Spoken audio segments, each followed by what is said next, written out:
है तो क्लास करने के बाद मैं रजिस्टर कर दूँगी। ठीक है।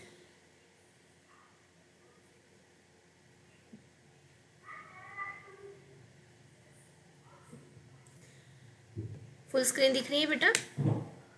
Yes ma'am. तो आज हम लोग डिस्कस करने वाले हैं भाषा के गुणधर्म, यूनिवर्सल प्रॉपर्टीज ऑफ लैंग्वेज। तो ये जो मैंने लिस्ट बताई है, modularity, recursion, discreteness, productivity, arbitrariness, reliance on context and variability, तो एक एक करके हम इस प्रॉपर्टीज़ के बारे में चर्चा करेंगे, ठीक है। अब ये पहली प्रॉपर्टी है मॉड्युलैरिटी। तो आप इससे कुछ गेस कर सकते हैं कि क्या बोला जा रहा है, मॉड्युलैरिटी का मतलब क्या है, या फिर यहाँ पर मॉड्यूल्स का मतलब क्या है? हाँ Ritika? Yes ma'am. Module ma'am modules मतलब स्लाइड शो जो होती है इस टाइप का। हाँ फिर से नहीं बताइए। मैम। मैम मॉड्यूलैरिटी मैम वो मॉड्यूल्स टाइप जो स्लाइड शो होता है मैम वो क्या? Okay, modules type. अब ये कैसा होता है ना, जैसे मैं एक बहुत ही साधारण सा उदाहरण बताती हूँ कि हमारे घरों में ना बहुत सारे मॉड्यूल्स होते हैं। अभी आजकल तो बहुत ट्रेंड चला है ना मॉड्यूलर किचन का वगैरह। Yes ma'am. हाँ, तो उसमें क्या होता है, अलग अलग कंपार्टमेंट्स होते हैं। प्लेट्स रखने के अलग है, क्रॉकरी रखने के लिए अलग है, ठीक है। बाकी अलग से बर्तन रखने के लिए अलग सा कंपार्टमेंट होता है। ये सारी तो चीज़ें आपको मतलब आप बहुत आजू बाजू इर्द गिर्द देखते हैं अपने घरों में, ये सारा होता है, ठीक है। मॉड्यूलर किचन बोलते हैं उसे। तो अभी ये भाषा से भी हम लोग ये चीज़ कैसे जोड़ेंगे, ज़रा हम लोग यहाँ पर डिस्कस करते हैं। तो देखो क्या है ना कि भाषा भी अपनी मॉड्यूल्स में है। भाषा मॉड्यूल्स में है, उसका ढांचा मॉड्यूलर है। ये मैं ऐसे बोल सकती हूँ कि देखो क्या होता है ना कि जैसे एक सेंटेंस है, ठीक है। कोई भी सेंटेंस मुझे बताइए, तो कोई भी एक वाक्य बताइए, मैं यहाँ पर अब वो वाक्य लिखूंगी, आप बताइए।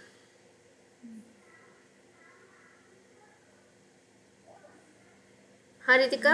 मैं हिंदी यस मैम। मैं हिंदी विश्वविद्यालय में पढ़ती हूँ। मैं, हाँ मैं जो लिख रही हूँ वो दिख रहा है आपको? मैं यस हिंदी, मैम दिख रहा है। हाँ कोई आया है शायद, मुझे एकदम से आवाज़ आई, एक सेकेंड मैं चेक कर लेती हूँ कि कोई ज्वाइन होना चाहता है क्या। Ritika Sathavane, yes ma'am. ये कौन है? आप रितिका पांडे मैम है? Yes ma'am. Yes ma'am. Oh अच्छा, दो रितिका है क्लास में? यस मैम दो ही ऋतिका हैं, दोनों। ओहो, हाँ रितिका जी, रितिका साठवने। Yes ma'am. नमस्ते मैम। नमस्ते नमस्ते बेटा। आपका पहली कक्षा में स्वागत है। और ये बहुत बड़ा ही कोइंसिडेंस है ना कि दोनों बच्चियां हैं, उन दोनों का भी नाम रितिका है। Yes yes ma'am. मैम। जरा दोनों के चेहरे तो दिखाओ, नाम सेम है तो चेहरा तो सेम नहीं है। अपना कैमरा ऑन कीजिए। Okay ma'am. ओके रितिका, ठीक है। आप कहाँ से है बेटा?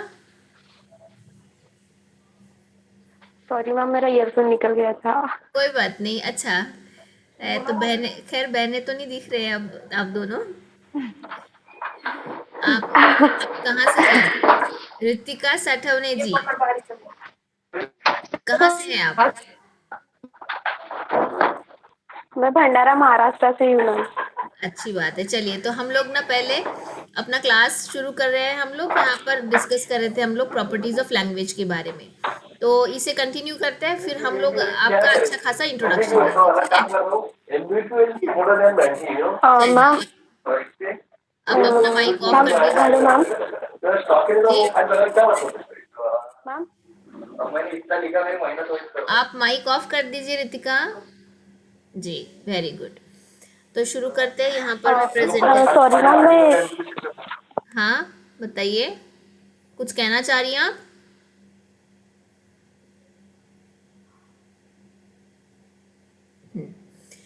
तो रितिका पांडे जी, ये हम लोग यस मॉड्यूल्स मैम। के बारे में बात कर रहे थे। तो आप मुझे एक वाक्य बताने वाले हैं। मैं हिंदी विश्वविद्यालय में पढ़ती हूँ। विश्वविद्यालय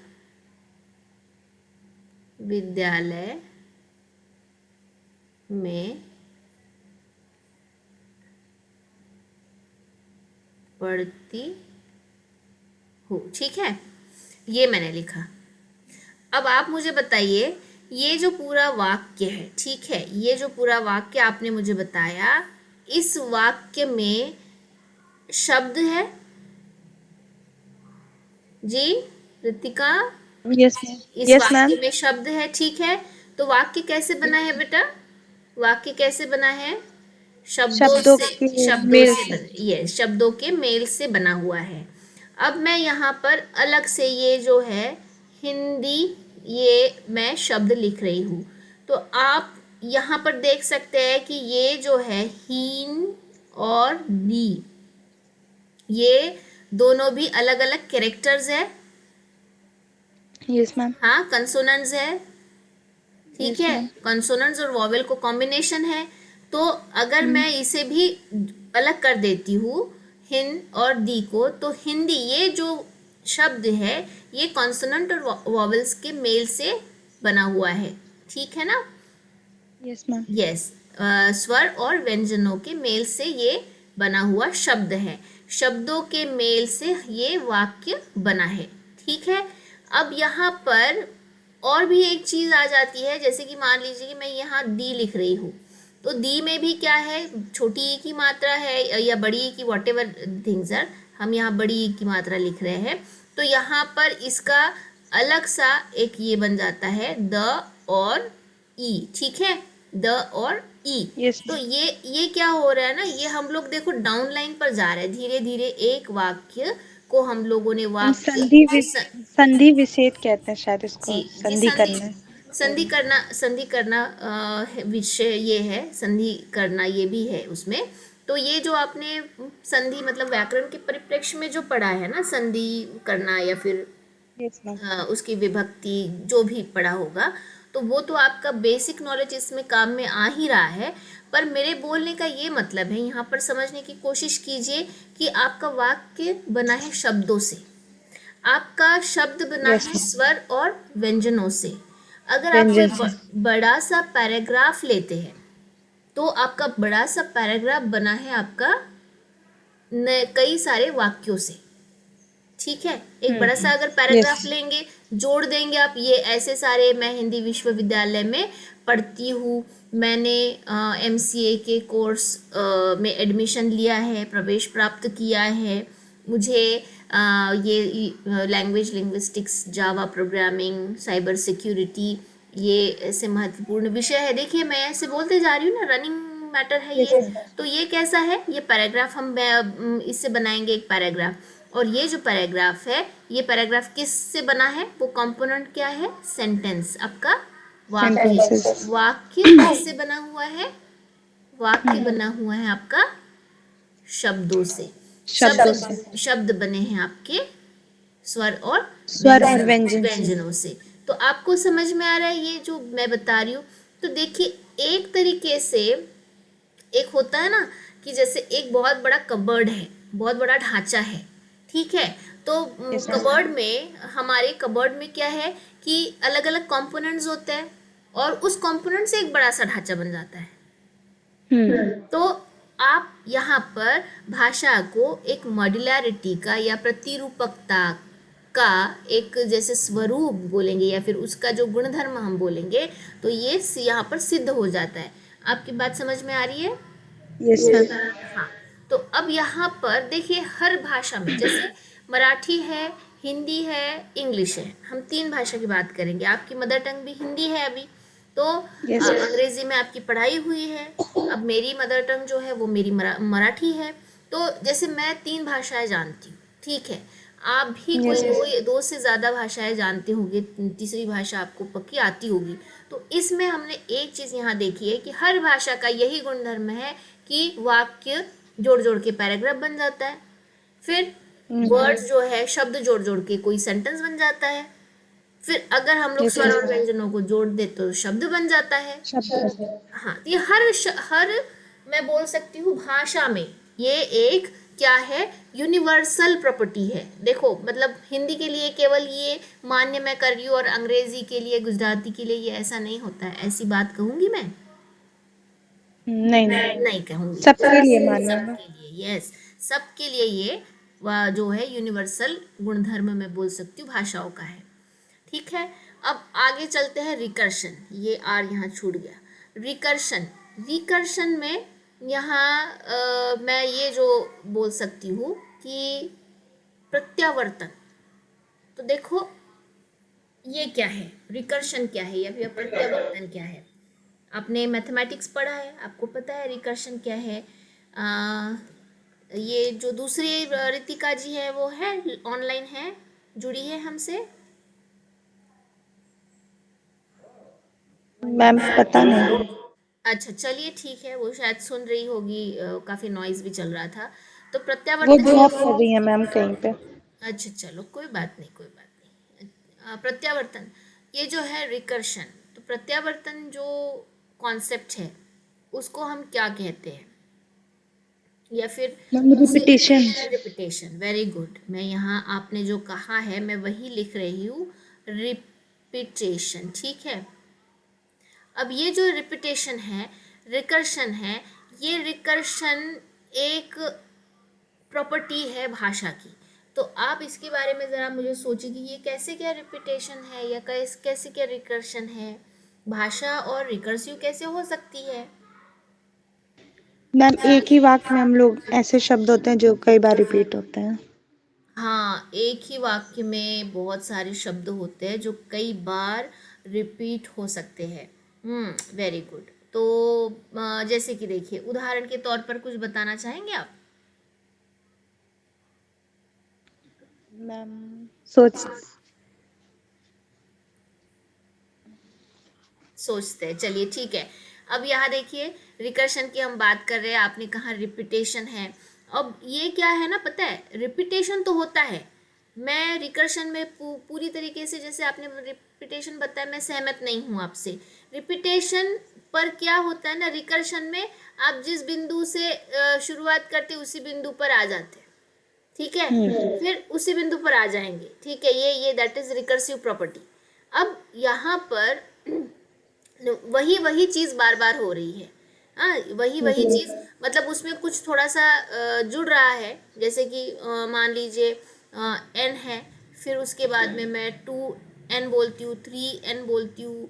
तो ये बार बार क्या है ना, ये जो है एन रिपीटेशन यहाँ पर हो रहा है। जैसे कि ये फैक्टोरियल वगैरह होते हैं ना, एन फैक्टोरियल यस वाला, मैम। वो प्रोग्रामिंग में बोलते हैं कि रिकर्शन से हम लोग सॉल्व कर सकते हैं। रिकर्शन से सॉल्व कर सकते हैं मतलब एन फैक्टोरियल को हम कैसे लिखेंगे, जैसे फॉर एग्जांपल 3 फैक्टोरियल है तो उसको क्या लिखेंगे, 1 मल्टीप्लाइड वन बाय, हाँ, टू मल्टीप्लाई बाय थ्री।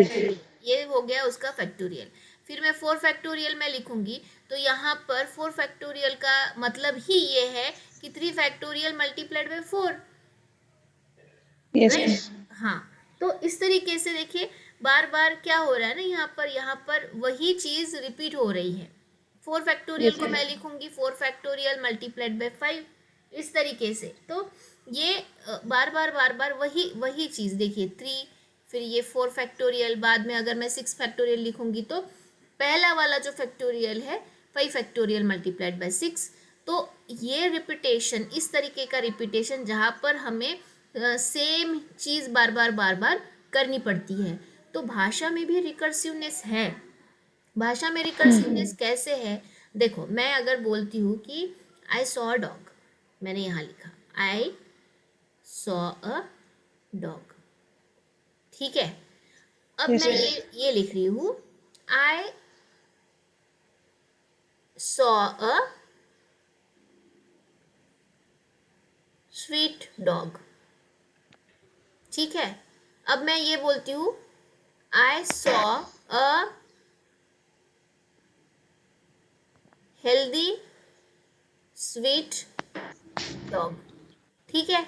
अब देखो यस यहाँ मैम। ये जो ढांचा है ना, ये नहीं बदल रहा है, ये नहीं बदल रहा है, ये नहीं बदल रहा है, पर यहाँ पर ये एड ऑन हो रहा है, यहाँ पर ये एड ऑन हो रहा है। तुम इस फैक्टोरियल एग्जाम्पल से इसे कंपेयर करने की कोशिश करो। Yes ma'am. हाँ, कोई आया है क्या इसमें क्लास में मैम आवाज? ऋतिका साहब। अच्छा, ठीक है। तो ये जो है, हम रिकर हमारे सेंटेंसेस का ढांचा ना बदलते हुए, यहाँ देखो, यहाँ एन फैक्टोरियल ये ढांचा बदला है क्या? नहीं बदला है। पर इस ढांचे को न बदलते हुए हम लोग उसमें एड ऑन कर सकते हैं। I saw healthy sweet dog, I saw healthy cute and sweet dog, I saw a healthy sweet cute and pet dog. बोल सकते हैं हम लोग। इसमें कोई यस अर्थ में उस ढांचे में अंतर आ रहा है क्या? बट रिकर्सिवली हम लोग ये जो शब्द है ये जोड़ रहे हैं, फिर भी थोड़ा वाक्य के सेंस में अंतर आ रहा है, पर उसके ढांचे में अंतर नहीं नहीं आ मैम। रहा है। इसी तरीके से हर भाषा में हम लोग ये चीज कर सकते हैं। ये आपकी यूनिवर्सल प्रॉपर्टी है, प्रत्यावर्तन या फिर रिकर्शन। ठीक है जी। अब दूसरा देखो, आगे बढ़ते हैं। डिस्क्रिटनेस, पृथकता। डिस्क्रिटनेस का मतलब है पृथकता, अलग। अलग। Yes yes, very good. अलग अलग अलग, करेक्ट। अब डिस्क्रिटनेस, पृथकता, अलग अलग करना। तो देखो, जैसे मैंने अभी ये मॉड्युलैरिटी का एग्जाम्पल दिया, मॉड्युलैरिटी का एग्जाम्पल जो है वही सिमिलर डिस्क्रिटनेस में भी हम लोग उपयोग में ला सकते हैं। देखो, यस मैम। भाषा में डिस्क्रिटनेस है, पृथकता है। अब आप अगर कोई भी भाषा में बात करेंगे तो उसके अलग अलग यूनिट्स बना सकते हैं आप, डिस्क्रिट, पृथक कर सकते हैं उसकी चीरफाड़ करके। अगर आप फिर से उसे जोड़ेंगे तो फिर से कोई वाक्य या फिर कोई शब्द बन जाएगा। Yes ma'am. हाँ, तो हम लोग इसे डिस्क्रिटनेस बोल सकते हैं। ठीक है। अब नेक्स्ट आपका है प्रोडक्टिविटी। प्रोडक्टिविटी मतलब उत्पादकता। हाँ, अब देखो, प्रोडक्टिविटी या उत्पादकता से मतलब क्या है। आप जब छोटे थे रितिका, यस मैम। तो आपको क्या हिंदी आती थी? हिंदी। हाँ मैम, हाँ, हिंदी में ये सब लोग बात अगर करते नहीं थे। बेटा, जब आप बच्चे थे एकदम, मान लो एक अच्छा। साल के, 6 महीने के, जो बेबी थे, नहीं मैम। स्वीट क्यूट नहीं किस्म मैम। का बेबी, तो तब आती थी आपको? No ma'am. नहीं आती थी, ठीक है ना। फिर आपने क्या किया, एक शब्द का उच्चारण किया, मम्मी, फिर उसके बाद पापा, मामा, दादा, ठीक है। फिर उसके यस बाद में मैम। धीरे धीरे आपने 4-5 शब्द सीख लिए जब आप बच्चे थे। यस चार पांच मैम। शब्द आपको पता था कि ये फैन है, फिर आपको पता था कि ये खाना है, ठीक है। फिर आपको यस पता चलने लगा कि खुद को अगर कुछ बोलना है तो बोलना है पड़ेगा, मैं, मुझे, ठीक है। मैम। आपने सीख लिया खाना। फिर अगर आपको यू वांट इट, तो आपको बोलना पड़ेगा चाहिए। तो देखो, आपने फिर एकदम से एक दिन मम्मी को बोला कि मुझे खाना चाहिए। आप जब 1.5-2 साल के हो गए तो आपने मम्मी को आपके कहा कि मुझे खाना चाहिए, ठीक है। ये आपको कभी किसी ने सिखाया नहीं कि ऐसे बोला जाता है, यस मैम। ठीक है। अब आगे जाके देखिए, अब आप 3 साल के हो गए, धीरे धीरे 3-4 साल के होने के बाद में आपने क्या कहा, एक आंटी ने कुछ बनाया आपके लिए, ठीक है। तो आपने बोला कि खाना अच्छा है। आपने कहा खाना अच्छा है। अच्छा। यस, पहले आपने मम्मी को 1.5 साल 2 साल में कहा कि मुझे खाना चाहिए। फिर आपकी कोई आंटी ने आपके लिए कुछ बना दिया, अगले 3-4 साल के थे आप, तो आपने कहा कि खाना अच्छा है, मुझे खाना पसंद आया। आपने इस तरीके से कहा। देखो, ये सारे उदाहरण देने के पीछे एक कारण ये है कि भाषा की उत्पादकता यह यूनिवर्सल प्रॉपर्टी है। मुझे बताइए कि भाषा में जितनी भी वोकैबुलरी है, जितनी भी है, आप आत्मसात नहीं कर सकते। अनगिनत है ना, नए नए शब्द अभी भी ऐड ऑन हो रहे हैं। पर जो आपके पास में है, मतलब आपके दिमाग में जो लेक्सिकॉन बने हुए हैं, आपके दिमाग में जो डिक्शनरी बनी हुई है, जितने शब्द आपको आते हैं, उन शब्दों का मेल कर कर आप नया वाक्य का उत्पादन कर सकते हैं। Yes ma'am. Correct. Yes ma'am. तो इसे हम बोलेंगे उत्पादकता। हाँ, अभी आवाज आई है, कोई आया है कि बेटा? नो मैम, अभी तो बस 2 ही लिए हैं हम। अच्छा चलिए ठीक है, वो 2 हाँ देते हैं। हाँ वो आवाज़ आ जाती है ना, तो मुझे लगता है ज्वाइन, क्योंकि कौन ज्वाइन कर रहा है ये स्क्रीन के होने की वजह से मुझे नहीं दिख पाता है। तो ये आपको समझ में आई है प्रॉपर्टी उत्पादकता हम क्यों कह रहे हैं भाषा यस की मैम। प्रॉपर्टी है। तो अब देखो क्या होता है ना, कभी कभी आपने स्कूलों में देखा होगा इंग्लिश या हिंदी में हमें एक छोटा सा सार जैसे दिया जाता है, जैसे कहानी बनाइए, है ना, कहानी बनाइए में फिर एक खरगोश, फिर फिर वो क्या बोलते हैं उसे, टॉर्टोइज, उसका यस दोस्त, मैम। फिर खरगोश टॉर्टोइज की रेस, फिर खरगोश सो गया, टॉर्टोइज जीत गया। अब इतना लिखा हुआ है, ठीक है, फिर आप इतने अच्छे अच्छे वाक्य उससे उत्पादित कर लेते कि आप बढ़िया से एक पन्ने की स्टोरी बना देते। Yes ma'am. तो ये आपके भाषा की प्रॉपर्टी है उत्पादकता। मान लो आपको कुछ ही शब्द पता है, फिर भी आप उसका अलग अलग तरीके से प्रयोग कर कर उससे भाषा को उत्पन्न कर सकते हैं, वाक्यों को उत्पन्न कर सकते हैं या लिख सकते हैं। Yes ma'am. ठीक है, अब देखो आगे की प्रॉपर्टी है, बहुत इंटरेस्टिंग है, आर्बिट्रीनेस। आर्बिट्रीनेस मतलब ऐच्छिकता। तो कभी कभी क्या है, आर्बिट्रीनेस का मतलब मैं आपको साधारण वाक्य में समझाती हूँ। अब जैसे कि कुत्ता कैसे बोलता है बताइए। मैम भो भो करता है। हाँ भौ भौ करता है। अच्छा, तो आप भी बोलेंगी मैडम ने क्या बच्चों जैसा सवाल पूछ लिया, कुत्ता भौ भौ करता है, ठीक है। तो पता है ये जो भौ भौ है, ये कोई शब्द उसका कोई मीनिंग है क्या वैसे देखा जाए तो? No ma'am. हाँ मीनिंग नहीं है, फिर भी हम लोग उसे उपयोग में ला सकते हैं। अब मान यस। लो कि जैसे आपकी कोई दादी है या माँ है, या फिर कोई भी रिश्ते में है, तो आपको कभी कभी ये होता है ना, मेरी बेटी भी खुद बोलती है, कभी कुछ अजीब से वाक्य या अजीब सा शब्द बोल देती है। एक बार उसने यस कुछ तो भी मैम। कहा, चपड़ चपड़। तो मुझे समझ में आया कि उसने उसको क्या बोलना चाह रही है, पर ये यस चपड़ मैम। चपड़ ऐसा कोई शब्द है क्या?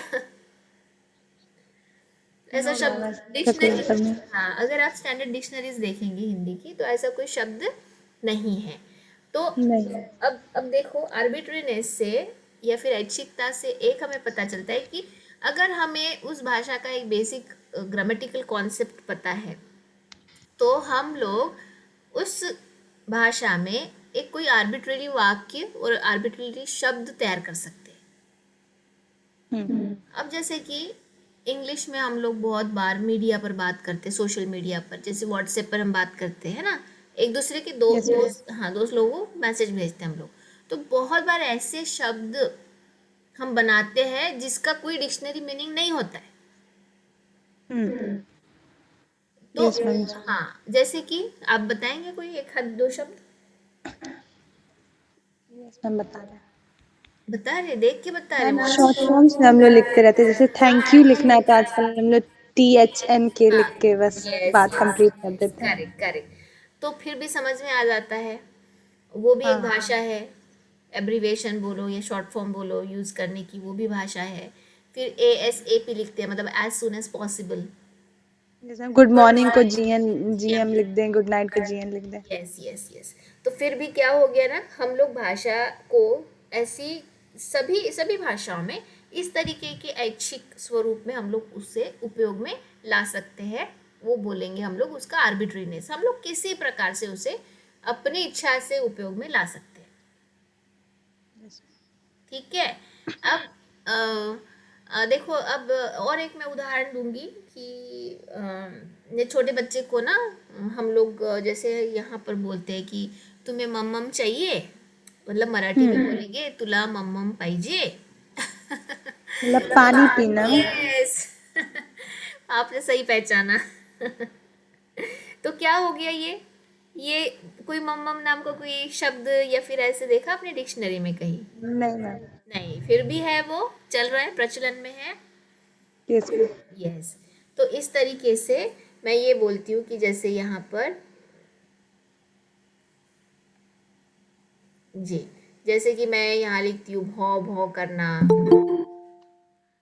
या फिर और म्याऊं करना, म्याऊं वगैरह, इस तरीके के जो उनके ही साउंड है वो हम लोग बोलते हैं कि भैया ये इस तरीके से करना है। अभी चपड़ चपड़ का मतलब है ना, कोई बक बक कर रहा होगा, देखो यस मैम। कंटेक्स्ट।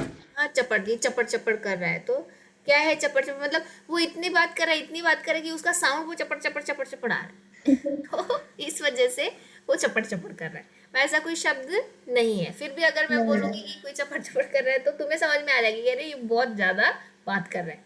बात कर रहे हैं। हाँ, अब ये ठीक है, इतना समझ में आया बेटा? उत्पादकता समझ में आया यस। आपको? मैंने इसके बारे में कुछ यस भी मैम। लिखा नहीं, मैं जस्ट ये करके डिस्कशन ही कर रही थी। उत्पादकता मतलब आपका प्रोडक्टिविटी। अब नेक्स्ट है आपका Reliance on context. Reliance on context हम बोल सकते हैं इसे संदर्भ पर निर्भरता। अब कोई गेस है आपके मन में कि ये क्या हो सकता है, ये कौन सी प्रॉपर्टी है? पर निर्भर। हम्म? नो मैम, कुछ आइडिया नहीं है मैम। अच्छा, कोई आइडिया नहीं है, चलो हम लोग इसके बारे में करेंगे चर्चा। देखो, भाषा जब होती है, हम बात करते हैं ना, तो उस के कंटेक्स्ट को ध्यान में रखना ऑन ज़रूरी है। हाँ, on yes the ma'am. Spot कोई भी मतलब ये सोचना, शब्द नया शब्द निकालना, ऐसा हो सकता है क्या मैम? ये कौन बात कर रहा है? रितिका सोनवने? साठवणे। साठवणे, ओके, साठवणे, ठीक है। यस। हाँ, कोई भी ये करके नया शब्द निकालना। खैर मैं ये नहीं बोलूँगी नया शब्द निकालना।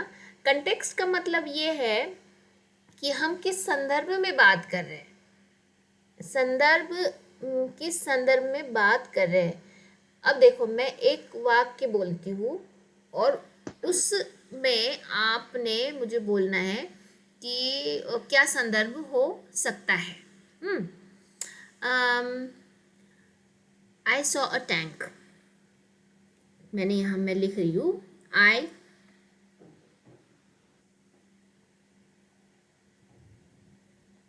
बोलो,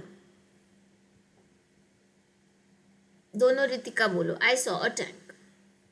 I saw a tank. I saw a tank. हाँ, अब मुझे बताइए इसका मतलब क्या है?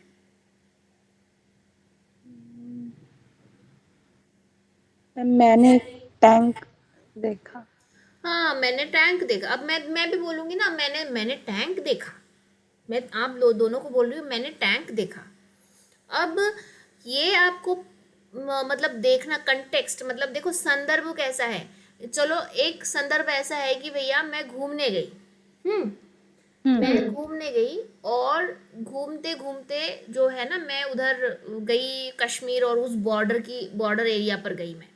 ठीक है, मैं देखो, मैं ये आपको नरेट कर रही हूँ, मैं घूमने गई, मैं कश्मीर घूमने गई और फिर मैं ना बॉर्डर एरिया में जा रही थी, तो अचानक से मैंने टैंक देखा। तो ऐसा बोलने पर आपके दिमाग में क्या आएगा? पक्का ये मिलिट्री टैंक ये मिलिट्री टैंक है, यस है मैम। ना? पानी का टैंक नहीं। भैया कश्मीर में मैं बॉर्डर पे क्यों पानी का टैंक देखने लगी? Yes ma'am. इसे बोलेंगे हम लोग संदर्भ, है ना? आपकी भाषा जो है संदर्भ पर निर्भर रहेगी। क्योंकि मैंने जब कहा आई सॉ टैंक, तो आप नहीं बोल सकती कि मैंने पानी की टंकी देखी है, ये नहीं बोल यस सकती। मैम। हाँ, पर मैं अगर इस तरीके से बोलूँगी कि अभी ना बहुत धूप कला है और फिर मैं देख रही थी कि पानी मैं कैसे स्टोर करूँ, तो मैं मार्केट में गई और मैंने पानी की टंकी देखी। देखो, पानी में स्टोर, धूप काला है, फिर पानी कैसे स्टोर करूँ वगैरह वगैरह। फिर ये टैंक कौन सा टैंक हो गया? पानी वाला, पानी वाली। ना कि वो मिलिट्री वाला। तो हम इसे बोलेंगे कंटेक्स्ट। अरे बात यस नहीं मैम। है?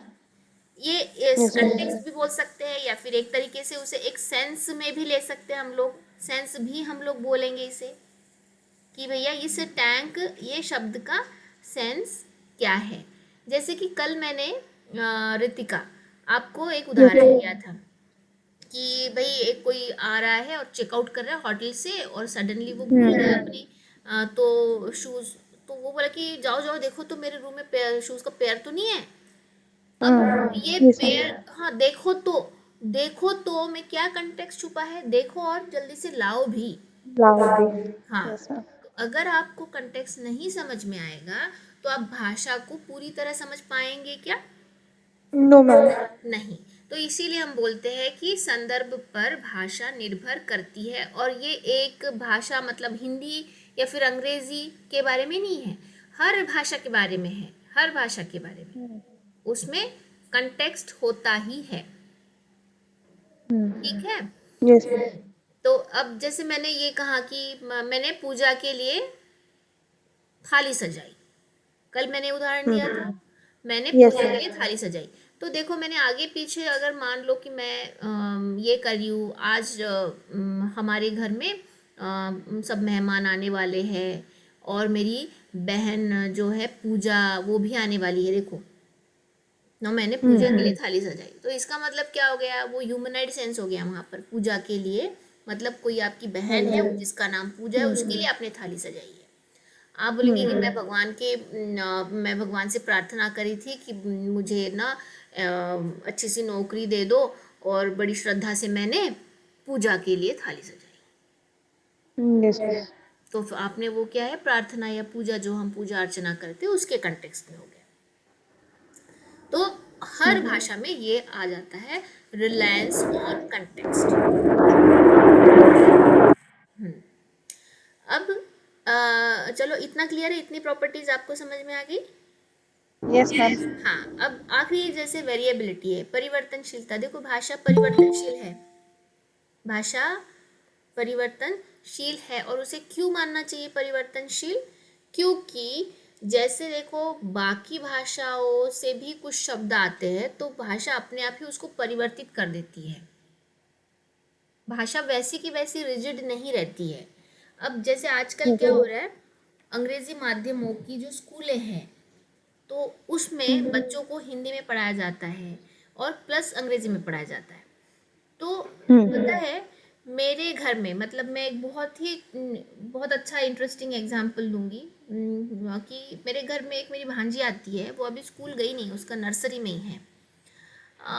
तो जब वो बात करती है, क्योंकि उसे वो हिंदी अंग्रेजी वाला सब हाइब्रिड हो गया है उसका, तो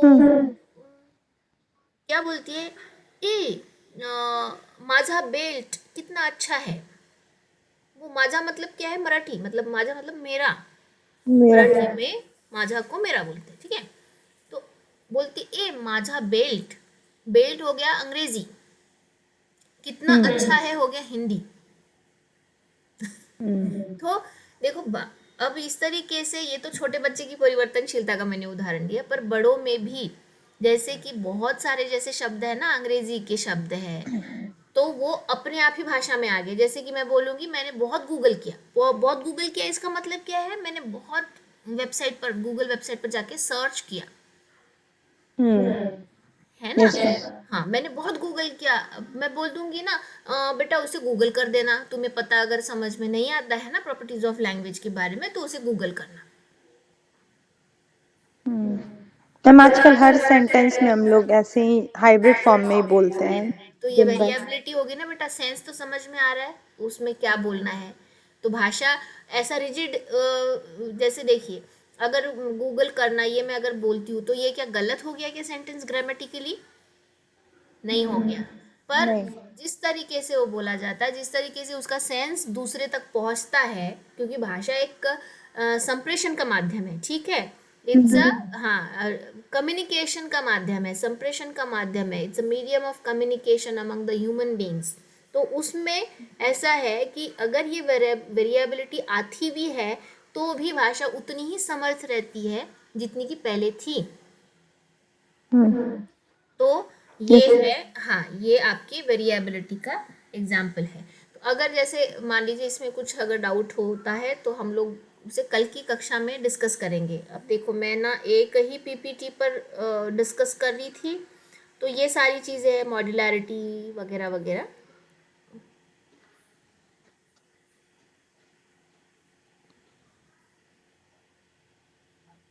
ठीक है, चलो। तो एक एक चीज़ मैं बताना यहाँ पर थोड़ा सा चाहूँगी, इसके बारे में फिर से एक फर्स्ट इसमें मॉड्यूलरिटी के बारे में। तो जैसे ये बताया ना मैंने कि सेंटेंस से वाक्य से पैराग्राफ बनता है या फिर वर्ड से सेंटेंस बनते हैं।